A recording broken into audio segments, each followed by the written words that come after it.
Strategy Sessions by Thirsty Bandit Consulting. Episode 12, Challenging Status Quo.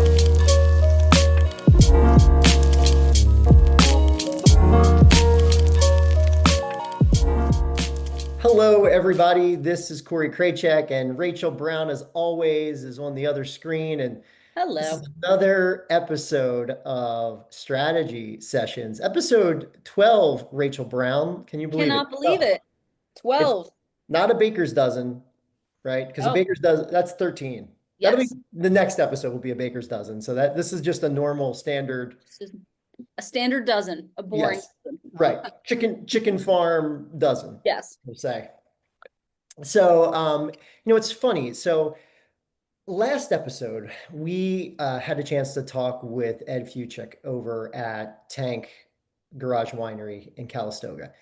And I didn't know when we were lining up the guests that we were going to really kind of start to veer into this realm of authenticity and sort of keeping it real and challenging status quo. But that's just sort of where the universe has taken the last couple. So I think, continuing that theme is sort of exciting for us because we're sort of in it right now. And we just had a lot of great conversations with Ed. And this guest certainly knows a thing or two about being authentic and challenging the status quo. And before I introduce her, the thing that jumped out and really exposed me to her social media platform is that crazy article that came out about East Coast being a wine region and wine enthusiast. Did you get a chance, Rach? Did you get a chance to read I that? did. Yeah. Yes. So, it's already bad enough. We've got this inferiority complex, right, on the on the East Coast that we've battled for a long time. But it's really fun to see that somebody else outside of the East Coast sharing in those sentiments. Mhm. And so naturally, it got served on my feed. The algorithm was like, you would probably like this person.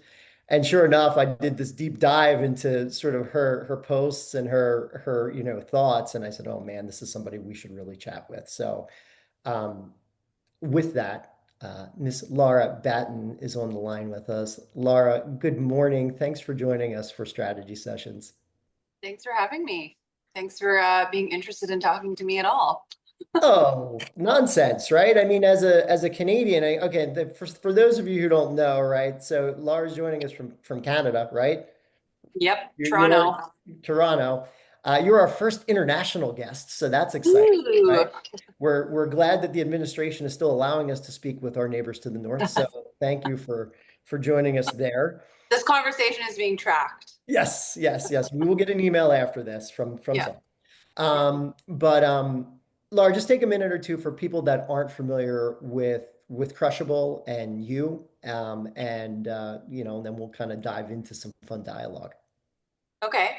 So I made the very foolish decision to specialize in Canadian wine. And it's only gotten harder in my nearly 20 years in doing so. So I started a direct-to-consumer wine club where I feature Canadian wineries coast to coast and have exposed Canadians to a lot of regions that they didn't even realize existed. And that largely was born from our extremely draconian and authoritarian internal trade barriers. It's technically still illegal to ship interprovincially still.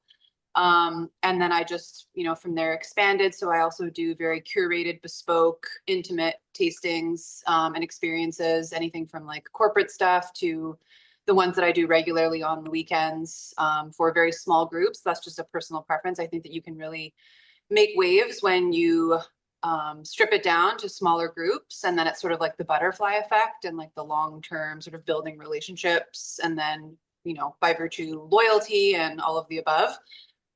So that's been, I think since 2019, I've been doing that, but I've been in the wine industry since my mid-20s and I'm 42 now. And I was always kind of a little bit lost because, we can't know everything. And so I just decided to specialize in Canadian wine because I've lived in 4 provinces. And with every move, it became more and more apparent how ignorant Canadians are to what's transpiring in our wine industry. And that's just the tip of the iceberg with respect to our lack of support of anything locally produced. I like that you use the inferiority complex. That is a common phrase that I use on a lot of my content. But yeah, I'm feeling the crunch right now. The government is really overstepping with, you know, further taxes, and it just seems like things are getting worse before they're getting better. So maybe that's positive. I don't know. Time will tell. But yeah, I've been feeling very frustrated and kind of a little bit lost lately as to what direction I'm going to take my business in. But I mean, it's always great to talk to people outside of Canada as a little bit of a feather in my cap, maybe, that people are interested in what's happening here. And I mean, maybe you guys are the exception, but yeah, so that's what I do. And we'll get into all of the intricacies of what my experience has been like, I'm sure.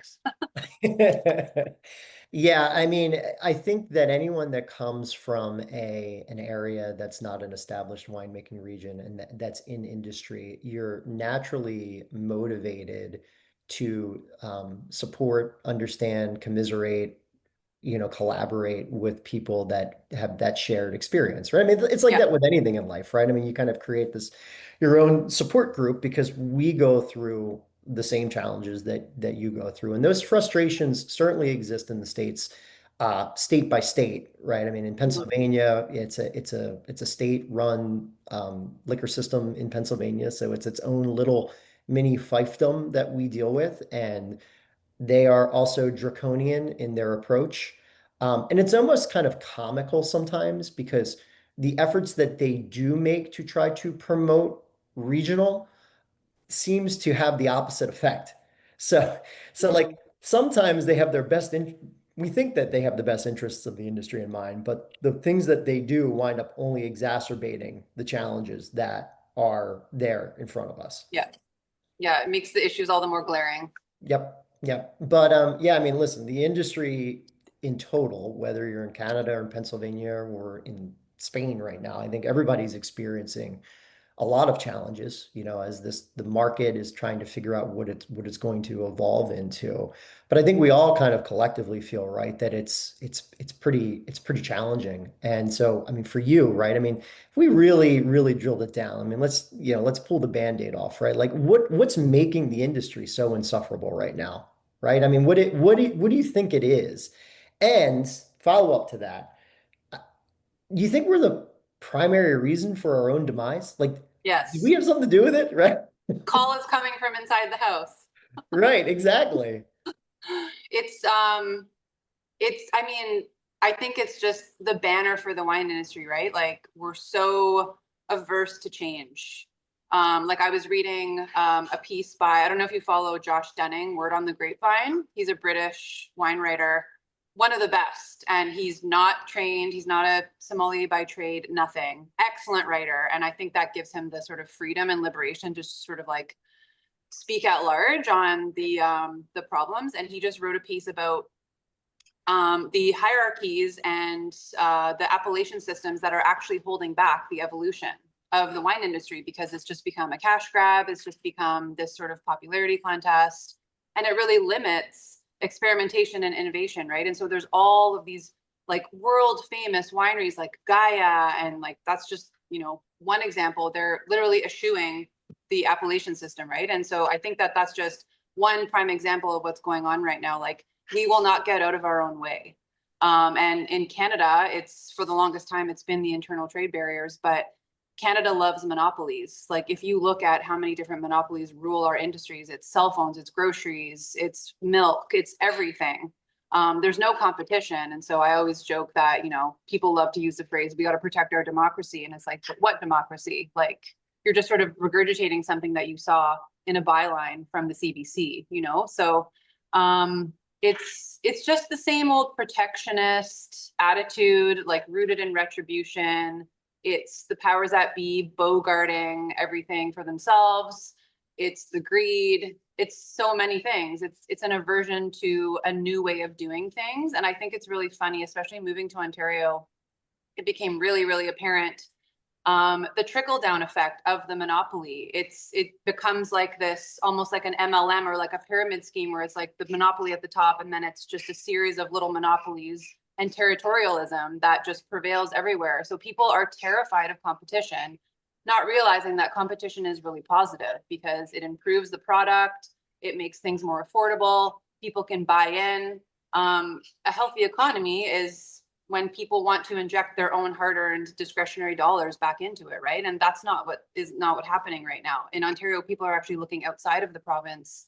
And in fact, a lot of people in the industry do that too. They order from Alberta, although that's not happening either now because now the Albertan government has issued an ad valorem tax among many, many others. So it's just like, they're just trying to squeeze so much tax revenue out of the citizens to the effect that like the people don't want to support the locally produced products anymore because it's not affordable or sustainable to do so, you know? Yeah. So, and then coupled with just a very, very archaic attitude that Canadian wine is subpar or inferior. And this is sort of a little existential crisis that I've been having of late where I'm like, does Canadian wine suck? Like, have I been in denial? And obviously that's not the case. I think there's a very small group of people who are leading the charge and competing globally, but I can still acknowledge that there is still a sea of mediocre wine, but that's indicative of everywhere. It's not just exclusive to Canadian wine. So Yeah. it's a whole I feel that host way of about reasons. natural wine all the time. You know what I mean? Is it me? Yeah. Like, is it me? Yeah, exactly. And yes, we are the problem. And I talked to a number of very intelligent colleagues who are constantly sending me posts about this whole bogus cringe narrative of, oh, we have to make wine accessible and approachable. No, you have to learn how to actually talk to people first and foremost. It's like, get rid of that, like throw that in the garbage. It's not about making it accessible. Does your dentist tell you, oh, I want to make dentistry accessible to you? No, they do their job and they explain the procedures to you in layman's terms, right? And so it's a communication issue. And I also think it's an emotional intelligence issue. There's a whole lot of reasons for it. And that's why I do what I do in a very off the cuff, casual, almost unconventional type of manner, because I want to show people like wine isn't that serious. It's just meant to be enjoyed and to be broken bread at a table with. And it's a social lubricant, right? And so let's kind of like get back to the basics. But I think we're in peak kind of Dunning-Kruger phase right now, where we just need to flex like how good we are and how much we know. And it's actually doing the exact opposite, kind of to your point. It's sort of like whatever you try to foist on people, you get the opposite effect, right? So that's where we're at right now. And that's why I really try to pay attention to not being a curmudgeon and not like completely ejecting myself from everything, because you really have to be careful with that. Like being a part of a community does come with its frustrations, right? Like you do have to rub shoulders with people that maybe you don't agree with or don't even like. But everybody should have a say. Diversity of opinion is very important. But I think the opinions that have prevailed, they're due to probably be retired, and newer voices likely need to be platformed. So yeah, I don't know. That's like my elevator pitch for everything that's wrong with the wine industry right now. But we could probably just talk about that only. I mean, a lot to unpack, Rach, right? But I mean, I think so many of those themes are things that, you know, we believe in, a lot of the philosophy that we try to convey when talking about strategy, certainly. Mm-hmm. I mean, it really is just about like talking to people and being open and being honest and putting it in a way that they can kind of understand and digest. And there is so much frustration, and we feel it in Pennsylvania. I'm sure every region feels it in a different way, but I think with all of these things that are happening, like if you could kind of like push a button, right, and just like fix some stuff, what are you thinking that your first couple of things would be that you would want to fix within the wine industry? Probably the way that wine is spoken about and written about. Like throw out tasting notes. Like please, just for the love of God, get rid of tasting notes. I don't give a shit about what you're tasting. It's so personal, it's so subjective. A lot of the same old rhetoric of like talking about terroir and soil types and like all these very like high level type of subject matters that don't matter to the average person, right? Like, is the wine yummy? Can you bring it to a dinner party? Like, just strip it back down to basics. And like, there's some like wine enthusiast and vine pair and I don't know. I can't even think of any because like there's just a sea of so many of them that are just so bad. I just roll my eyes. Like the way that Wine wine is talked Spectator about. is one of the big Sorry? Wine Spectator, right? I mean, Yes, exactly. It's like yeah, sure. Some of their readership is the people who care about points, or they want to read that, their Cabernet Sauvignon has notes of cassis and pyrazines, but the average person doesn't care about that. And it's just this dichotomy of like very, very pretentious sort of wine terminology, or mommy blogger juice, like, oh, put it in this thermos and nobody's going to know that you're smashing wine at your kid's soccer game. And then there's kind of like nowhere in between. And that's what I really struggle with. Like, I was actually talking to another wine professional based out of Italy. He just randomly reached out to me and he was just like, he's like, you have to keep going like with your messaging. He's like, in a sea of just like bullshit, he's like, you're actually like calling it out. But I do really feel the judgment, mostly from my peers, not so much consumers, that like they assume that I'm stupid or I don't know what I'm talking about, or because I'm not necessarily like dumbing it down, but I'm addressing issues that a lot of people aren't willing to do. Like they're not willing to go there out of fear, or they're in a gilded cage because, they're representative of like the MS pin or the MW, or they're a Krug ambassador, and there's a protocol that you have to follow, right? And I don't understand why there are these rules that are only just hurting us. So yeah, I would say like the over kind of like at altitude issue is it's a communication issue. We don't know how to talk to people. So yeah. I just feel like I'm repeating myself over and over again, but yeah. Right. No, I agree. Rach, what do you think? What would you change? What would I change? I feel like for me, I think a lot of it is kind of in the same vein as transparency, right? Is like getting people to understand kind of just like the basics of it. I mean, I've been creating some content on the side and like just giving people an overview of stuff of like, this is what this means versus this. People are like, I had no clue. I had no idea, because I think wine is it's so big and it's so hard to get into from the outside. So the more that we can do to strip it down, to show someone like, this is how you can use it. Your food pairings don't need to be this serious. We can do your like Thai food takeout on Fridays. Like, I think really just kind of letting people understand, or trying to get people to understand that like you can use this in your everyday life. Like this is something Yep. that translates. Like this is not something that you need to be spending like $400 a bottle on. This isn't like only steak dinners. It's not your holiday parties. It can be Friday night pizza night at home. It can be chill. It can be a really good $15 bottle of wine. I think taking some of that pinky up Yeah. atmosphere away, I'm like, that's been, I feel like my mission statement forever when I talk to people is like, it does not need to be this. Like, let's just call a spade a spade. Like, let's go at this at ground level. So I think the more we can remove some of the pomp, the better off we're going to be, because I think we're just turning people off the more that we keep perpetuating that, like, again, Well, it just doesn't need to be so precious. And like, I don't know where this messaging stemmed from, or why there's such an adulation for sommeliers. Like I tell people I'm a sommelier and they're like, oh, and then they're afraid to say anything. And I'm like, I'm going to throw ice cubes in my wine now. Like, do you want to join me? Like, I don't know everything and I never will. And I just, that's the pretentiousness and the superiority really, really rubs me the wrong way. And it's funny how like the older you get, the more you become like your parents. So my dad is now retired, but he was a pediatric dentist. He specialized in IV sedation for special needs children with autism, and like world renowned. And they hated all of the pomp and circumstance in the dentistry industry. They wouldn't go to any of the conferences, like, because it was just people flexing, like, oh, look how much money I've made. Oh, I'm injecting Botox now. And oh, look at my Porsche. And it's just like, can we just talk about, the task at hand without your need to show off that you're better than me or you're so successful? And like, obviously it stems down to insecurity, but like, I think about like, I saw some of my peers who are, all over Europe right now, and, oh, I just passed my MS exam. Okay.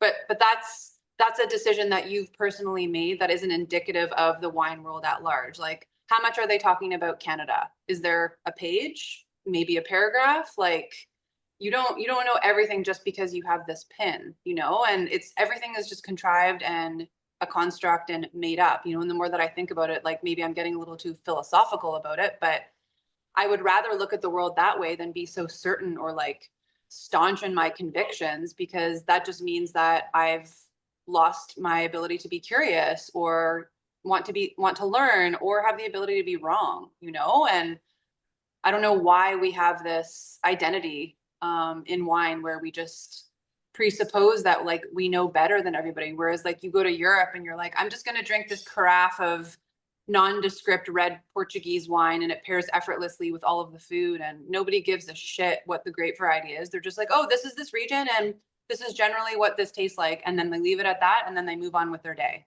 you know? Yep. I think And we're I think, just in our infancy, I guess. So well, I mean, you hit a huge point there at the end, because I think that that is the exact type of strategy and philosophy that needs to take root in emerging regions. You know, if you can lean into the local ag and things that grow locally pair well locally, yeah.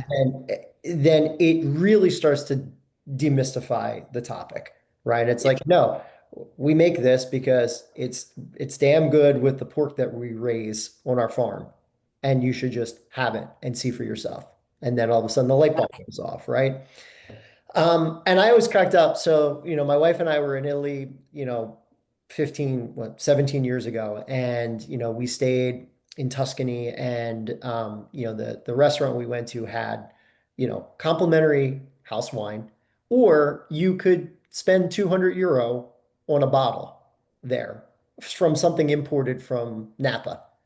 And it always like put my brain in a pretzel, right? That like, and you know, it's probably the Americans coming in and you know, Yeah. like Those damn splurging on Americans. but like, why would you even do that? Like, why would you even consider that as an option, right? I mean, like, I want to drink what you're drinking. I want the experience.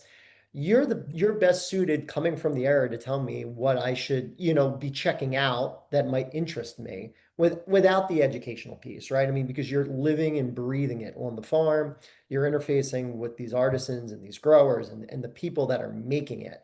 And therefore, you're the expert without having a degree or without having credentials to back it up, right? So like, Mhm. I mean, that's who I want. I want a fourth generation vigneron telling me you should give this a try. And you know, most times they're not going to say you should give this a try. They're going to say, this is what I'm having. You want some? You know, Yeah. they're just going to be chill about it. They're not going to, because they don't have that pretension. They don't have that because it's what it's what they grew up doing. It's their life. And I think if we can tap into that piece of authenticity, um, Yeah. we're a leg up on things, and we are seeing it, right? And we're seeing the tides turn a little bit, and there being more of an acceptance for locally produced products as the industry continues to evolve. In Pennsylvania, you know, Pennsylvania wine laws changed in the early 70s, so we're only going into like the third generation of being able to grow and produce wine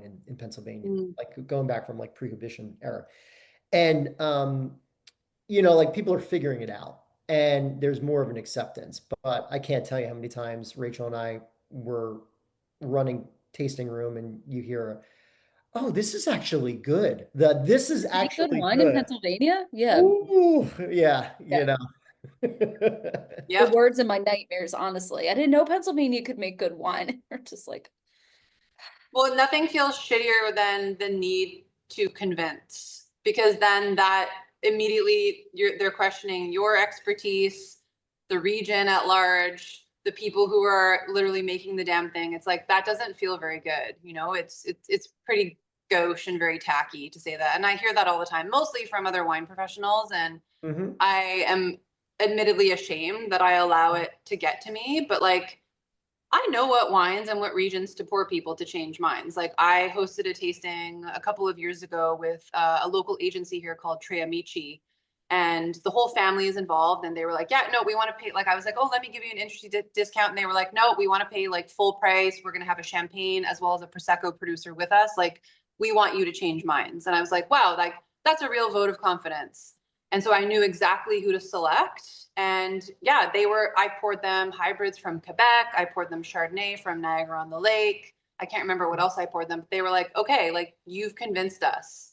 And that was like a real point of pride for me, because it's like, you have to know what to select. Like, it's Yes. not just going to be some run of the mill, like emerging region making like some random hybrid variety you've never heard of, but you have to work with like the established producers. And yeah, like I said, like that list is small, but the fact that like people are already there and competing on the global stage, albeit a short list, like that's something to be celebrated, because we've really only been making wine in that quality for like about 40 years. And prior to that, it was nothing really to be written home about. And I heard from a friend of mine who just wrote her MW exam like last fall, and Thomas Batchelder from Niagara, they included one of his Pinots, and almost everybody called it Burgundy.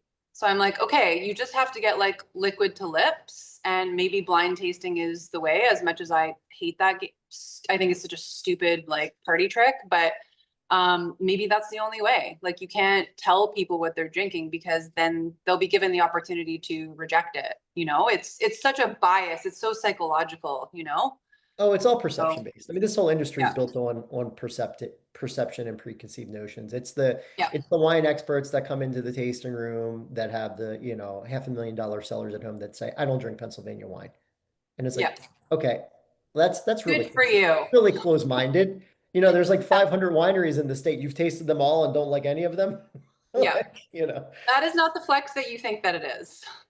Exactly. Right. I mean, but you know what? Just like you, I think I mean, I use it, Rach. I know you do too. Like we use it to sort of fuel the fire. I mean, it can beat you down at times, but it also motivates, you know, because Yeah. if we have the opportunity to change somebody's mind, it's a win, you know, and you know, those conversions are always celebrated if we can do No, that. And it it's a feels good. superpower to be underestimated too, right? Like, okay, let me Yeah. show you, let me prove you wrong. And like, yeah, in my almost 20 years of, well, not even, I mean, I guess it would be 6 or 7 now of, you know, really a laser sharp focus on Canadian wine. Like, I know single-handedly I've changed a lot of mine. So like, there's something to be celebrated there. And I feel like the work has only just begun, but like, it does get really frustrating at times where you're like, oh my God, I'm so sick and tired of justifying or defending myself. Like, okay, then just don't drink it. I don't give a shit. Like, go guzzle apothic then. Like,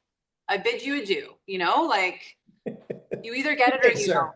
don't. I don't want to live my life like that. That's what a boring way to live, you know? Yeah, yeah. Well, okay, so during the time, I mean, have you always felt this way about Canadian wines? I mean, have you always had Yes. this strong advocacy, like from the very, very beginning? Like, what was your first Canadian wine experience where you were like, "Wow, this is cool"? Like that it changed my mind. Not that even changed your mind, right? I mean, you could have came into it completely blind to the whole industry, right? I mean, I don't know. When was the first time you had a Canadian wine? And then I would imagine shortly thereafter, you're like, you know what, I want, you know, Canadian wine's awesome. So there, way back, before I was an entrepreneur, I used to be a wine rep, and I worked for this one agency called the Delft Group. And at the time, they were representing a winery called Road 13 that was owned by this couple. And their slogan was, "It's all about the dirt." So that even back then, they were like, they're trying to demystify, like, stop fucking using terroir. Like, nobody knows what that means. Like, and people can even debate over the definition of it too. And their winemaker, Michael Barche, was just, he was so soft-spoken and genteel and down to earth, and he was so approachable. And I had, you know, come into that position after having finished my WSET, and I was like, oh, like this guy's actually really nice and not intimidating, and the wines were excellent, and they were really setting themselves apart from a lot of the other wineries in the area. This is in the South Okanagan in British Columbia. And I remember going to one of my licensees in Calgary, which is where I was working. And the owner went on, and I had Michael Barche with me in tow, and he went on this rant for like 20 minutes about how Canadian wine is so overpriced, and why would I carry it when I can carry French or Spanish or Italian? And like, I was embarrassed. I was just like, oh my God, like I felt so bad that we were being subjected to such disrespect. But looking back then, I was like, okay, like there's something here. There's something really special happening. And like the people who get it, and those who don't. And now, you know, fast forward 15 years later, Road 13 sold to Anthony von Mandel, who was the founder of Mission Hill. And now he owns like 10 plus wineries in the Valley. He's the founder of White Claw, Mike's Hard Lemonade. So talk about a pioneer. I mean, he's kind of known as a little bit of a tyrant in the industry, but like he saw something there, and like it takes those types of people to really trailblaze so that everybody else can follow along. And like he saw it far ahead than most people did, and now he owns, like, I don't even know, like probably hundreds if not thousands of acres in the Okanagan Valley because he truly believes in the future of that region. So yeah, that would probably be one of my more transformative experiences, because I got to spend time with like the winemaker and the proprietors, where at that time, you know, being 24 years old, you're just intimidated and afraid of everything, right? And so to spend time with people and see that they're human and they're just figuring it out as they go, that's when I was like, oh, okay, like there isn't actually like this whole hierarchy of like, oh, French winemakers are better. Like maybe they just have a little bit more experience in that generational type of passing down of knowledge and everything. So yeah, that's probably one of my first times. And then even just working at Mission Hill back in 2019, they are absolutely like marketing wizards. One of their properties is called Checkmate, and it's like hyper premium Chardonnay, like $200-$300 a bottle. At the time when I was working for them, their stores that were selling them weren't even allowed to display the Chardonnay. It was like an under the table, like, oh, we have Checkmate, but it's stored something. Like it was so genius. Like they tapped into that like scarcity and appealing to those people that were like, like clamoring and like just toppling over themselves to be able to spend $300 on one bottle of Chardonnay, and then just how you trick your brain into thinking like, oh my God, this is just so amazing. But like if you were to drink it blind, yeah, it's good. I don't know that it's worth $300, but so there were a lot of experiences like that I'm like, it's just so subjective and so psychological. Like I don't know. I mean, my husband and I were talking about this when we were on holidays a couple of weeks ago, and we were drinking this Chardonnay from Bougie, like near the Jura. I will admit that like I struggle to find complexity in a lot of Canadian wines. Like I kind of hate the term minerality because I think it's so misused, but you do find a lot of those flavor profiles more, I would say, in old world wines than you would here. Like I really have to look for minerality, and like I can think off the top of my head maybe a handful of wineries in Canada that are achieving that. I don't know what it is that they're doing specifically to differentiate themselves. But I think it's more of like an off the rack winemaking approach where people are really afraid to follow their intuition and treat winemaking more as a craft or an art versus just a science. I think that's a little bit of the struggle too. Just to sort of like leap into the unknown and surrender and be like, let's see what happens. I think that's another reason for what's holding us back as an industry too. It's a very homogenous sort of culture of sameness where people are just like, oh, well, this is what Niagara Chardonnay tastes like. Why do you want to taste like everybody else? That's so boring, you know? And that's easy for me to say as a critic or whatever you want to call me. Anyways, I'm just rambling now. It's a balancing act though. No, you're not, because you bring up a lot of really interesting points, but it's certainly a balancing act, and their decisions. It's funny, right? Because as a consumer, if you've never been on the production side of things, and I've had the luck of kind of being able to straddle both sides. I'm certainly not a winemaker, but I've managed a production team and I've managed several harvests, and I've talked a lot with our winemakers. But you know, if everyone in a region is using the same yeast strain, you know, like if everybody in the same region is using the same, you know, trellising technique, the same clone, the same everything, then you are going to, there's only so much variety that's going to come out of the dirt, right? I mean, especially if you're right across the street. And so like, yeah, you're going to get a lot of homogenous options, you know, if they're like, well, this is what we make. Everything is 18 months in New Oak.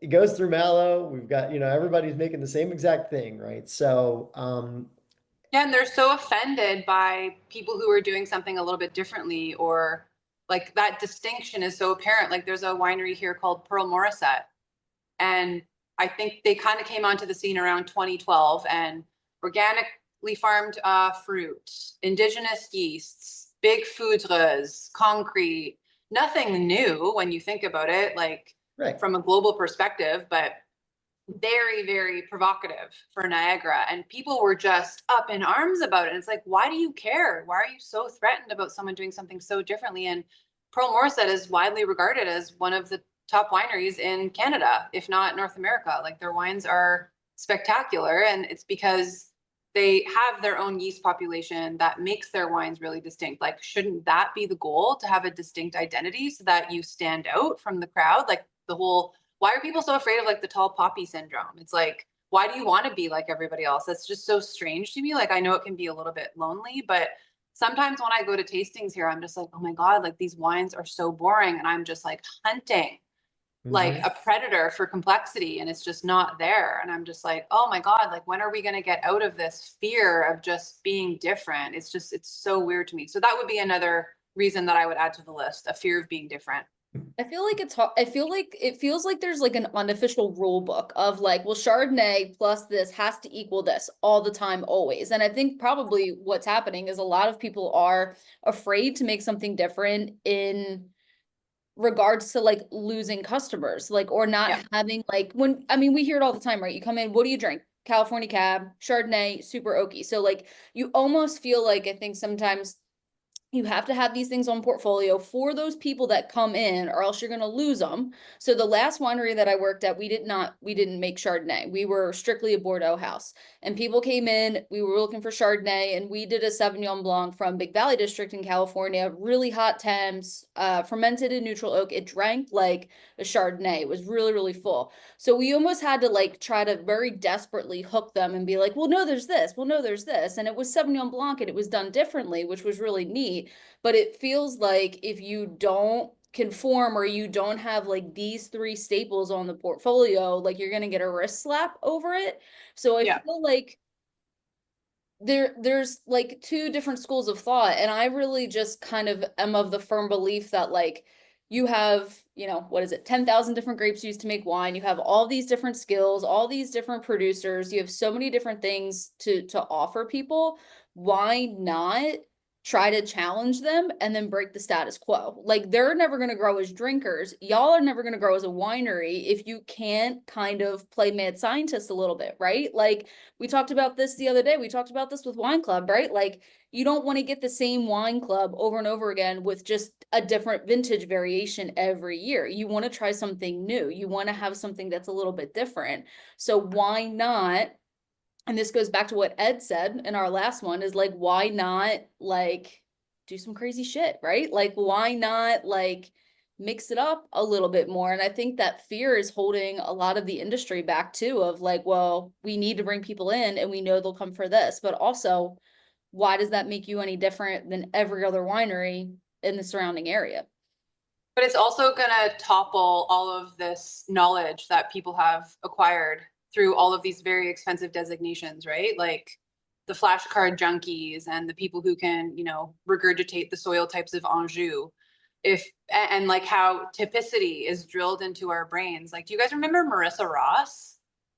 That like super irreverent wine critic for Bon Appetit, and she was like, typicity is bullshit. And I remember back, I was like, what is she on about? And now I'm like, oh my God, like she was onto something. Like it's this whole, we're seeing the trade-off like of globalization. It's like, well, why do we all travel? Because we want to experience different cultures and have that fish out of water feeling, right? And so why are we striving towards everything tasting the same? And it's, yeah, I don't know, it's weird to me. So like there's a real kind of rejection to like credentialism and like all of this appellation systems and everything, and like the original intent is they're kind of failing now by virtue of their rigidity, you know? And so yeah, I think we're holding on like by a thread. It's this like last gasp of what the wine industry used to be, and it's like, no, you got to let go. Like I just binge watched Downton Abbey. I was a little bit late to the party, but same thing, how they're like, people don't have houses with 30 servants anymore. It's like you have to lean in to change and modernity and just be okay with what's transpiring and going on, right? And so, yeah, maybe wine is a little bit more casual, but like that doesn't mean that the quality isn't high. That I think that that would make the experience all the more pleasurable, right? Like let it all hang out and drink a really fucking good white Burgundy. Like that sounds great to me, you know? Yep. I always think about the Indiana Jones and the Last Crusade, right? And at the end they find they find the Holy Grail, and it's like teetering on this like little tiny precipice. And Harrison Ford is like stretching out, trying to grab the Grail, and it's like coming right off of his fingertips, right? And it's like, oh, he's almost got it, he's almost got it. And then Sean Connery being, the stoic figure, he's just like, Indiana, let it go. Just Yeah, let it go, man. Like Yeah. that's what we need to do as an industry. Just let it go. It's we okay. do. You can still apply all of that knowledge, right? How awesome is it to have all of this wealth of knowledge and credentials, but pull the blinders off and actually apply it in a way where you are openly discussing differences and similarities in regions and why this is super fun that they're doing it this way. Like, it doesn't mean that that education is going to waste. It just means that you're throwing out a lot of the baggage that came Well, and with it. it's supplementary, right? Like my husband and I talk about all of this type of stuff all the time too. Inevitably, like organically, people will probably plant a lot of the same grape varieties by virtue of the climate and what thrives in that very particular region. And then sort of that universal outcome that you're striving for, it's going to happen anyway in a natural order, Yes. So like, just let it happen. So yeah, it's a real obsession with control. Just like, Mhm. it's like, it's not a good look. It's not sexy. It's these emerging regions too that are like, we've got to make Cabernet Sauvignon or we've got to grow Pinot Noir. And then they go 30 years with frustrations, and then they're finally like, well, we got to yank it out because it just doesn't grow. It doesn't grow. Or they're all making a Passamento Cabernet Sauvignon. It's like, ugh. Right. Right. um, Rach, I'm sorry. Go Yeah, for it. no, I think like all of these things, and you're talking about all these regions and your plantings and all this stuff. So outside of Canada, like against the world, what other wine regions are like really exciting you right now? Well, I haven't been back to Europe since last September, but that was my last I guess like big international wine trip. So we did Sicily, and that was, oh my God, spectacular. That's the benchmark that I wish Canada would reach. Where just, oh my God, I've never tasted better produce. I've never drank better like locally produced wine with local food. We drank so much Grillo, so much Marsala. We had the opportunity to visit Mount Etna, and the caliber at which they're producing wines. Like we went to, you might know Passo Pesaro. He also had Franchetti. He also has a property in Tuscany as well. They drink like Burgundy, and you would never know, but like they don't have DOCG status. The only DOCG status in Sicily is Vittoria. But like these wines are just at a level that are unprecedented. And so I thought that was so fascinating being there, being like, I've never drank better in my life, and they're just table wines otherwise.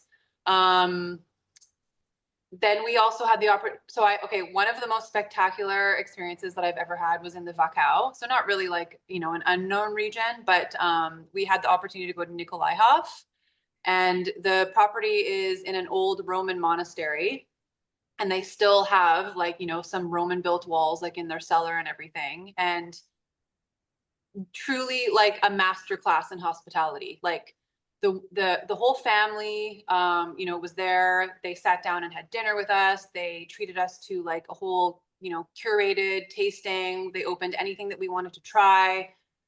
When we were putting together the pack of wines that we wanted to purchase, they snuck in a few of the wines that they knew that we really loved, like unbeknownst to us.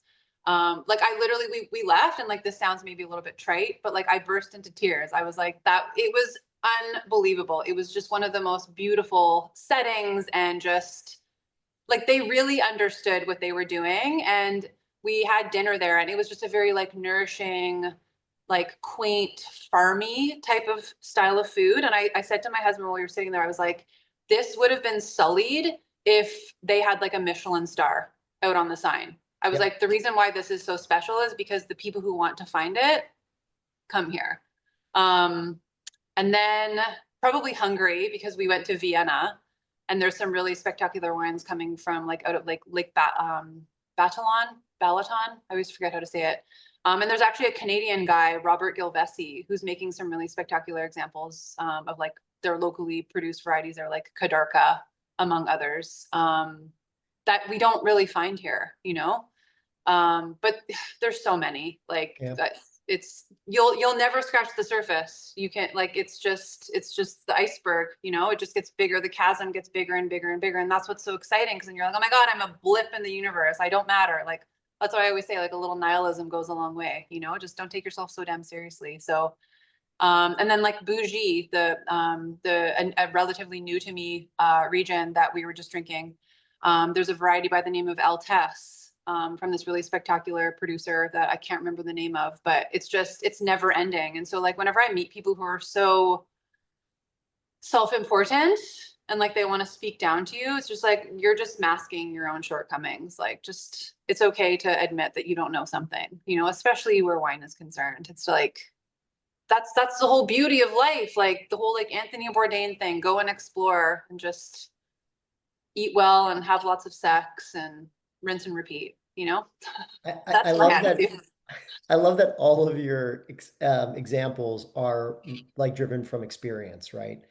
So Yeah, you're not saying, oh, you know what, I've had a bunch of these wines and I'm drinking them at home and this is what's exciting me, right? Every single one of your experiences was, we traveled there, we met with people, we got a feel, we got a lay of the land, we made a personal connection to these people. And it makes a difference, right? All of yeah, that makes a difference. I mean, that was probably one of the more common questions I receive, and I'm sure you receive the same thing, where people are like, I want to learn more about wine. Like, how do I learn more about wine? Is there, what sites do I visit? Like, how, you know what I mean? Are there books that I should read? And it's like, travel. If you can yeah, afford it, pick a spot anywhere and travel, and you will learn more in that trip than you will spending hours at a computer or on your phone yes, or with your nose buried into a book. 100%. I know I kind of give myself a bit of a hard time, like, oh, I should pick up that book. Like I'm looking at a wall of just wine books, and it doesn't have the same impact, you know? And like I was talking to my dad the other day, um, just about, you know, the difference between like a classical education versus like what I call like the school of hard knocks. And it's like, yeah, I did my bachelor's, but I have learned so much more just by doing exactly what you just said. Go and talk to people and expose yourself. It's like a version of shock therapy or something, and seeing how someone else does. And like it's literally never ending. That's what shocks me. Like even with social media too, like the creativity of people and the things that they come up with, and you're like, I never would have even thought of that. And the same applies to wine too. It's just, yeah, just remain curious. That's another thing, a lack of curiosity.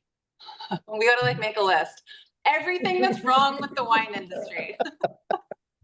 Part one of 70, right? We'll just keep doing the recurring. Part one of infinity. But there was something that I wanted to go back to real quick that you reminded me of. We touched upon this a little bit with Ed from Tank in the last episode, which is you can pull inspiration from anywhere. It doesn't need to be just within industry. I mean, one of the Yeah, things I get so inspired by so many other adjacent industries, whether it's like beer and spirits. I mean, the craft beer industry in the early 2000s really resonated with me. I was a beer drinker before I was a wine drinker, and I really liked several pages from their playbooks where they would make flagship wines, right? Because you got to keep the lights on. You need to be able to generate revenue. If you're not a hobby winery, you've got to be able to generate money. And this goes back to why I think sometimes people are nervous to experiment and take risks, because if there are proven commodities, they're going to stick with them because they're generating revenue.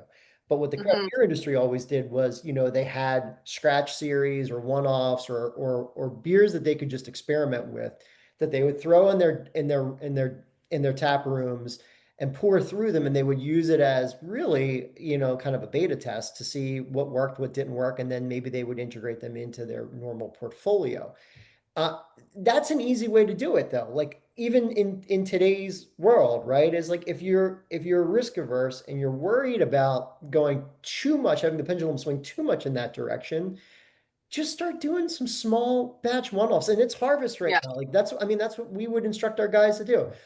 You want to do skin contact on a couple 100 gallons? Have at it. You know what I mean? Yeah. You want to, you want to age in ceramic, go for it. In concrete, go for it. You want to do, like, let's play with it and let's release some things and let's get feedback and let's talk about it and have an exciting thing to discuss. It honestly, it invigorates your tasting room staff. Your winemakers love it as long as it's not too much of a laborious hassle juggling everything else with Yeah. life. But they want to flex that creative expression. Absolutely. I It's worked at a winery in BC called Township 7, and the assistant winemaker, Reese, he wanted to do exactly what you're describing. He was like, I just want to like make my own wine. And so he got permission from Mary, the head winemaker. And so he got, I think 1 ton or half a ton of Cabernet Sauvignon. And he just wanted to do it completely wild. And this terrified Mary. She was like, oh, this is like, because she was very conventional. And she was like, this is like having a petri dish in my cellar. It is, It freaked that her is out. scary. Yes. Yeah. Uh-huh. It ended up being one of the most spectacular wines that I had tried from that area. It was on a little appellation called Naramata Bench. And I ended up, that's kind of like was my sort of proto kind of crushable DTC experience. I just started selling it for him, like just by mentioning it on social media. And I think he only made like under 50 cases. And he was so excited. And then he's since moved back to New Zealand and now has a winery of his own. So yeah, like you never know what experiments like that are going to bear. Mhm. Yeah, And that's now it's all always of the, those now happy all of the accidents. wines there taste like that first wine because the wild yeast has found its way into everything else that's in the I property mean, it's the Saccharomyces finished it off, obviously. right So now. Oh man. Well, no, this has been a lot of fun. Rach, you got any parting thoughts? I know a lot of this kind of hits home for you as we talk about, education and educating consumer. Any parting thoughts for for our listeners No, at I home? mean, this is the part that I really love and something that I've spent so much time trying to, one, train the staff to educate people when they come in is like really is exposure to try something new, to challenge yourself, to ask questions. And it's just really like, for me, this is like what makes this industry so fun and so interesting. And I love the fact that there is not like a ceiling to hit with this, that it's ever expanding and ever changing, and you can never have the same wine twice, and someone's always doing something new, and there's new blends. Like, I love the possibility of it, but I think our kind of job as people who work in the industry is to, again, make this as easy to understand as possible, to remove the barriers and the smoke and the mirrors, and just really be able to get down and talk to people and have the dialogue. And so this is like, this is what, gets me out of bed in the morning. I mhm. mean, truly, if you need that daily dose of inspiration, just follow Laura on Crushable. She'll give you that daily dose of what you need to think I outside might the be box. ranting or I might be posting memes. I might be topless on a beach. You never know. That's the limit. I like those guys. I saw the guys that recreated that photo, which was hilarious. Oh my So, God, that was story so behind those funny. dudes. Who are those guys?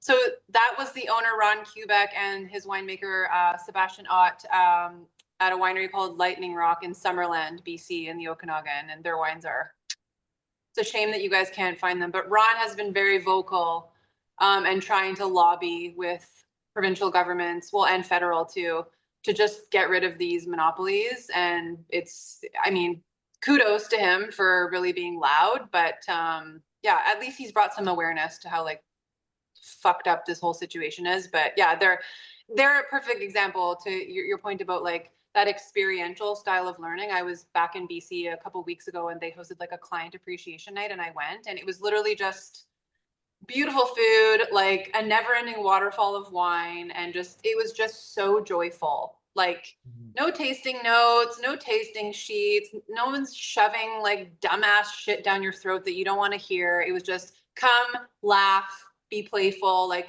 just goofy. Like I feel like goofiness is really missing in wine too, because people are like, oh, that has no place in wine. Why can't we be goofy? So they really get it. So yeah, I have a really, really good relationship with them. Well, it's high praise when they take the time out for arts and craft time So I was like, who cut out these stars? Right. Right.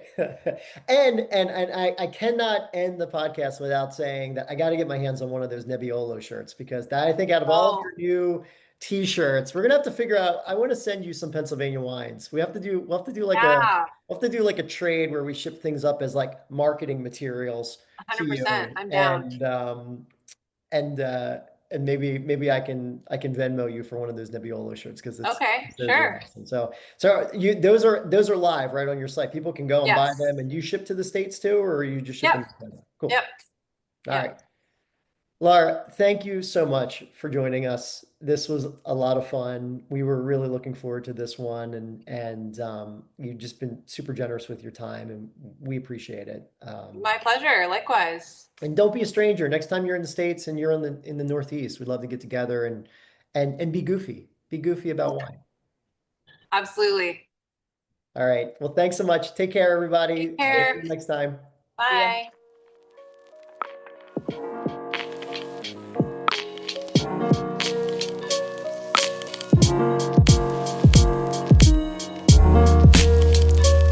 Thanks for joining us for this episode of Strategy Sessions. Please comment, like, follow, and subscribe at Thirsty Bandit Co.